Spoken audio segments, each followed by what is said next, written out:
وَإِن تَعُدُّوا نِعْمَتَ اللَّهِ لَا تُحْصُوهَا. نعمت یہاں واحد میں کہا ہے. اللہ کی ایک نعمت شمار کرنا چاہو اس ایک نعمت کو نہیں گن پاؤ گے. باقی کو تو چھوڑیے, بہت چھوٹی تھی میں تو یہاں پر جتنی میری تھوڑی سی معلومات ہے, میں پانی کے بارے میں کچھ کہنا شروع کروں تو اس کے اوپر اچھا خاصا وقت نکل جائے گا. جتنا تھوڑا سا میں جانتا ہوں, پھر جو کیمسٹری کے اسٹوڈنٹس ہیں اور دوسرے سائنٹسٹ ہیں وہ بتائیں گے اس سے بہت آگے کی باتیں. اور پھر وہ سب نہیں جانتے جو اور جانتے چلے جائیں گے جو اللہ نے اس کے اندر رکھا ہے.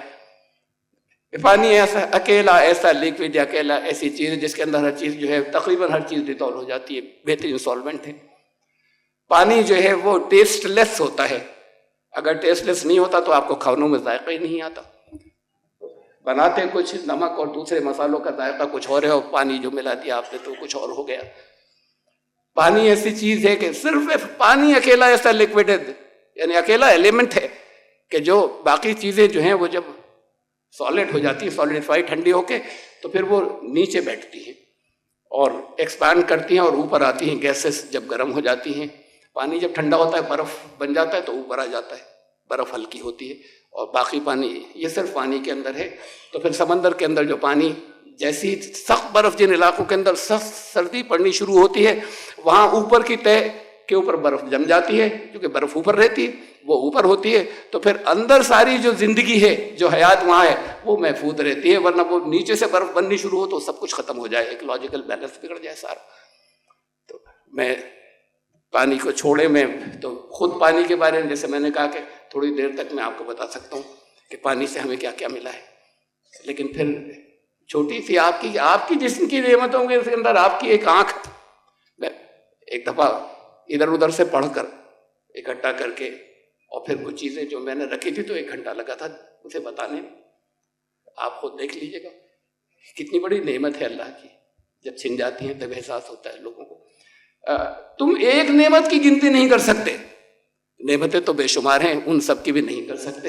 ان اللہ لغفور الرحیم, غفور کو بھی سمجھ لیجیے. مغفرت لفظ ہے بہت بڑی چیز ہے. ایک معافی ایک مغفرت ہے اللہ کے یہاں. ہمیں سے پتہ نہیں جتنے وہاں پر ہوں گے, جتنے موجود ہوں گے, بڑے بڑے میں کتنی چیزیں بہت سے لوگ بڑا اچھا سمجھتے ہیں. ابھی تو یہاں پر یہ بھی کہا کہ وہ تقویٰ میرے اندر ہے, کہا گیا کچھ حصہ تو ہر ایک کے اندر ہے اس کا, آپ سب کے اندر. میری کمیاں بہت سی, زیادہ تر جو ہیں کمیاں وہ میں جانتا ہوں اور مجھے نہیں پسند ہے کہ دوسروں کو معلوم ہو جائیں. بعض کمیاں وہ ہیں جو میں یہ نہیں چاہتا میری وائف کو معلوم ہو جائیں. بعض کمیاں وہ ہیں جو میں نہیں چاہتا میرے بچوں کو معلوم ہو جائیں. بعض کمیاں وہ ہیں جو میں نہیں چاہتا میرے دوستوں کو معلوم ہو جائیں. As a head of an organization بعض کمیاں وہ ہیں جو میں نہیں چاہتا کہ میرے آرگنائزیشن کے اور لوگوں کو معلوم ہو جائیں. اللہ کے یہاں سب کھلی ہوں گی, کوئی ایک بھی ایسے نہیں ہوگی جو سامنے سب کے نہیں آ جائے. بڑی شرمندگی ہوگی, حضور بھی ہوں گے. معافی کی صفت اللہ کی, معافی شان معافی یہ ہے کہ جاؤ بہت سی چیزیں چھوڑ دیں, اس میں سے درگزر کیا, یہ معافی ہے. ذلت تو ہو گئی سب کے سامنے. مغفرت یہ ہے کہ ڈھک دیا, فائل کے پیپر بند ہو گئے, اس پر کوئی نہیں دیکھ سکے گا, جاؤ ایسے چھوڑا, کسی کو پتہ ہی نہیں چلے گا, اتنا حصہ ڈھک دیا, اس کا حساب بھی نہیں ہوگا. بہت اوپر کی بات ہے, وہ غفور ہے, ڈھکتا رہتا ہے. آپ کی جتنی غلطیوں کی وجہ سے جو آپ کو مصیبتیں, آپ کو پریشانی آنی چاہیے وہ نہیں آتی, اس لیے کہ اس نے ڈھک دی تھی. اصلاً تو اس کے نتائج ایسے آنے چاہیے تھے کہ برباد ہو جاتے. اور رحیم ہے, رحیمیت کے صفت کی ہی وجہ سے اگر آپ کنسٹرکٹیو کام اس کے بنائے ہوئے اصولوں کے مطابق, کائنات میں جو اصول ہیں اس کے مطابق کرتے رہیں گے تو اس کا لازمی نتیجہ ملے گا اچھا. یہ اللہ کے رحیمیت کی صفت ہے. وَإِن تَعُدُّوا نِعْمَتَ اللَّهِ, تو اللہ کی نعمت. اور پھر فرمایا 2 بار لگاتار تلے اوپر ریپیٹ کرنے کی کیا ضرورت تھی؟ فَإِنَّ مَعَ الْعُسْرِ يُسْرًا, إِنَّ مَعَ الْعُسْرِ يُسْرًا. ہر مشکل کے ساتھ میں, ہر پریشانی کے ساتھ میں ایک سہولت کا پہلو ہے, ایک آسانی کا ہے. ہم اس میں سے ہمیشہ وہ مشکل, وہ آسانی اگر جو ساتھ میں لگا ہوا ہے اس پر نظر ہی نہیں جاتی اس پہلو میں, جس وقت ہم محسوس کرتے ہیں کہ ہم بڑی پریشانی کے اندر ہیں, وہی چھا جاتی ہے اوپر، اور پھر وہ نگیٹیوٹی آپ کو تباہ کرتی ہے، آپ کا خون جلاتی ہے، وہ منفی سوچ، اس میں سے اسے چھانٹیے جو کہ کوئی مصیبت کوئی پریشانی ایسی نہیں ہے، 2 بار کہا ہے، دوہرایا اللہ نے، فَإِنَّ مَعَ الْعُسْرِ يُسْرًا، اس کے ساتھ ایک آسانی کا ایک سہولت کا پہلو موجود ہے، اسے ساتھ میں لیجئے، آگے بڑھ جائیے، اسے بھول جائیے، ذہن سے کھرج دیجئے، ہو گیا نا، آپ کے ذہن میں آئے گا، خون جلتا رہے گا آپ کا، کسی اور کا تو کچھ نہیں بگڑے گا۔ یہ بہت ہوتا ہے ہمارے ساتھ میں یہاں پرانی دلی کے اندر میں ہی چلا جا رہا ہوں، ایک صاحب آئے، وہ سائڈ سے بائک سے تھے یا کسی چیز سے، وہ کونی ہینڈل ان کا مارتے ہوئے نکل گئے، کوئی خاص چوٹ نہیں لگی۔ اب میں کڑکڑا رہا ہوں، یہاں سے گالیاں بک رہا ہوں، آواز دے رہا ہوں، اور بڑی دیر تک غصہ دیکھ کر نہیں چلاتے، پاگل ہو گئے، وہ تو گیا، جتنی دیر میں نے گالیاں بکی کچھ بھی نہیں بگڑا اس کا، وہ جا چکا، میں اپنا خون جلا رہا ہوں، تو نقصان اپنا کر رہا ہوں نا، اسے میں ہنس کے جھاڑ دیتا اور چلا جاتا تو میرا اپنا نقصان نہیں ہوتا۔ یہ ساری غلطیاں ہیں جو لوگ کرتے ہیں، کہ جو اچھے پہلو ہیں کہ ارے زیادہ چوٹ لگ جاتی ہے، اللہ نے کیسا بچایا۔ حضرت یوسف علیہ السلام کی مثال دوں، بڑی عجیب صورت ہے، بڑی عجیب، اور اللہ نے احسن القصص سے لکھا ہے کہ صرف ایک نبی ہیں جن کی داستان شروع سے بچپن سے لے کے آخر تک سلسلے وار ترتیب کے ساتھ میں اللہ نے بیان فرمائی، یہ صرف ایک ہی کے سلسلے میں ہوا، اسی لیے اسے کہا کہ یہ بہترین قصہ آج سنا رہے ہیں۔ بچپن میں جو کچھ بھائیوں نے کیا، چھوٹی سی عمر کے اندر وہاں ڈال دیا کنویں میں، مصر کے بازار میں بیچے گئے، بڑے سستے بکے، اس گھر کے اندر گئے جہاں پر ان کو شروع میں غلام بنایا گیا، اور بعد کو اس سے زیادہ بڑی آزمائش آ گئی جو ان کے لیے بڑی سخت تھی، نبوت بھی اس وقت مل چکی تھی۔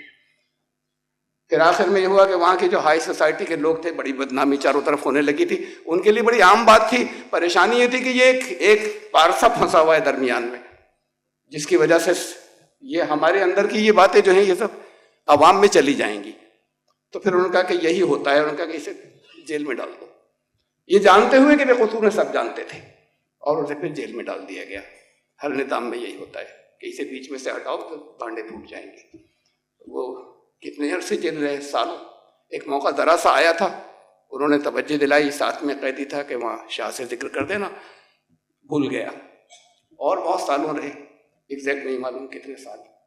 ایک طویل عرصے تک پریشانیاں، مصیبتیں، آزمائشیں لگاتار ہوتی چلی گئیں، اس کے بعد نکلے، رہائی بھی ملی۔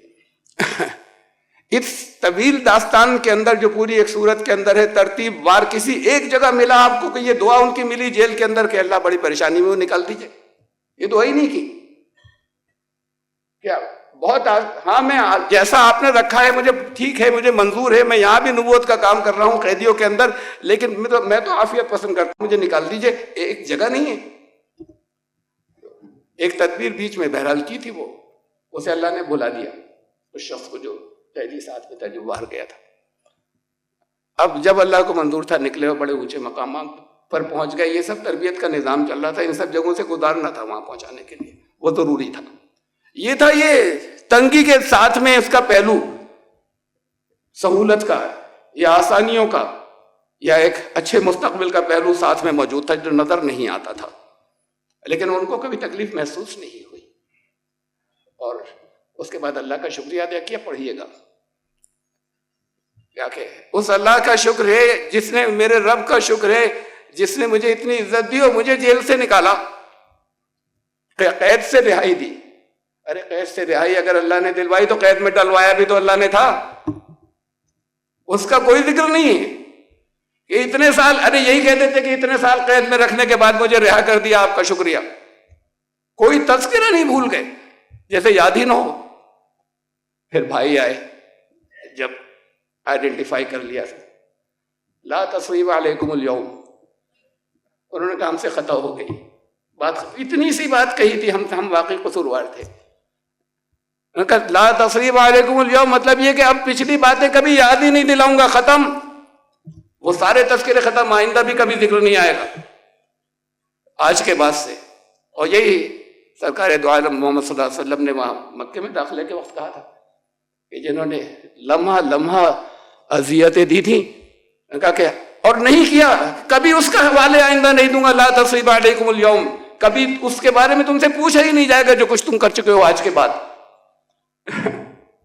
کہ کتنے سخت حالات گزرے تھے. یہ ہے شکریہ, یہ اصل شکریہ ہے. یہ پھر نعمتیں بڑھتی. یہ ہے مشکلات کے بعد وہاں مکے کی زندگی کے اندر وہ پہلو چھپے تھے جس کی وجہ سے کامیابیاں ملی ہیں مدینے کے اندر. اور حضرت یوسف کے اس پوری آزمائشی دور کے اندر وہ تربیت کا نظام چل رہا تھا, وہ چیزیں چل رہی تھی جس کی وجہ سے وہ اس مقام کے اوپر پہنچے جس جگہ پر وہ پہنچے. آپ وہ پہلو تلاش کیجئے جو مثبت پہلو ہے اور اسے لے کر آگے بڑھ جائیے. شکریہ پھر دل سے ہوگا, دل کے اندر سے آئے گا. وہ جو دل کے اندر سے نکلے صرف وہی شکریہ ہے. لا ازیدنکم, اللہ کہتا ہے کر کے دیکھو, یعنی دل میں آ جائے. وہ جانتا ہے دل کی بات, زبان سے بھی کریں بہت اچھی بات ہے, کریں چاہے نہ کریں, عمل سے تو ظاہر ہوتا ہی ہے شکریہ. مجھے ایک بڑا خوبصورت فلاور ویس اگر آپ میں سے کوئی پریزنٹ کر دے, اس کا شکریہ یہ ہے کہ میں اس کے اندر پھول لگا کے اپنے ڈرائنگ روم میں سینٹرل ٹیبل پر رکھ دوں. اگر بہت اچھا تھا تو بہت خوبصورت تھا, یہ شکریہ ہے. قدردانی اسے شکریہ کہتے ہیں. یہ عمل میں جب تبدیل ہوتی ہے, چاہے منہ سے میں تھینک یو کہوں یا نہ کہوں, آپ دیکھیں گے کبھی تو آپ کو اچھا لگے گا, دل چاہے گا کچھ اور بھی دیں گے. کسی دن آپ آئیں, بیکار نہیں ہے, میں نے توڑا نہیں, کہیں اس میں پھینکا نہیں ہے, کہیں پر سائڈ میں کہیں ڈال نہیں دیا ہے, لیکن اسی فلاور اس سے کام لے رہا ہوں, اپنے استعمال میں لا رہا ہوں. اس کے اندر میں پانی بھر کے واش روم جا رہا ہوں. تو اگر دیکھ لیا تو زندگی میں کبھی کچھ نہیں دیں گے مجھے. یہ ناقدری ہے تحفے کی. قدردانی ناقدری میں یہ فرق ہے. تو آپ کے عمل سے قدردانی نظر آنی چاہیے, وہ شکریہ ہے. اور دل کے اندر بھی ہو. دل کے اندر نہیں ہوئی تو وہ دل کے اندر نہیں ہوگی, دل کے اندر شکایتیں ہوں گی, چاہے آپ وہ شکایتیں دوسروں سے کریں چاہے نہ کریں.